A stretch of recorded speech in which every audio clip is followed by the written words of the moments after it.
Let's cross to the capital, Lima, and correspondent Thomas Nicolon. Thomas, have you got any new results?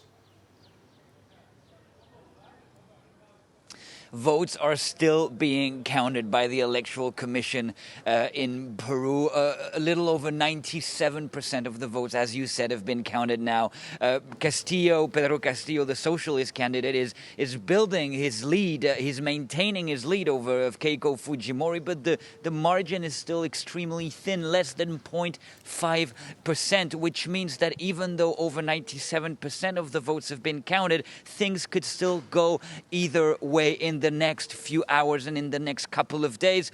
Votes from Peruvians overseas are still to be counted, and votes from Peruvians from rural areas as well, although most of those have been taken into account by now. But mainly votes from Peruvians overseas, and these tend to favor Keiko, which is why it's hard to know exactly what things are going to look like when all the votes are counted. As you mentioned, Keiko Fujimori said that there were irregularities. She said that there was an attempt to boycott the will of the people. She didn't have much proof of that except for a few social media videos, but she still said that there was this fraud attempt. And Pedro Castillo as well earlier on Monday through his party said that there were attempts of fraud. This is not very reassuring that both candidates are already doubting the democratic process here. Doubting the democratic process, and what's the mood as we see the temperature begin, as you describe it, to rise?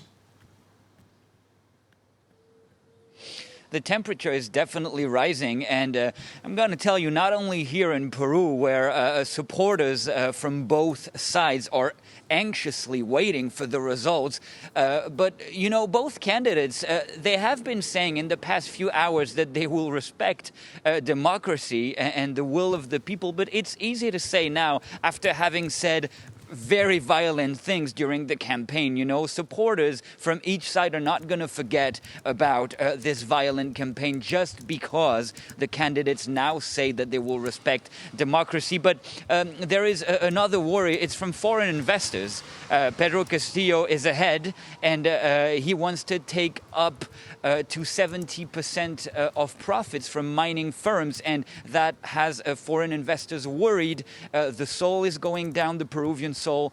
So there is some worries on the market sector, on the markets as well, and we might still have to wait a couple of days until the final results.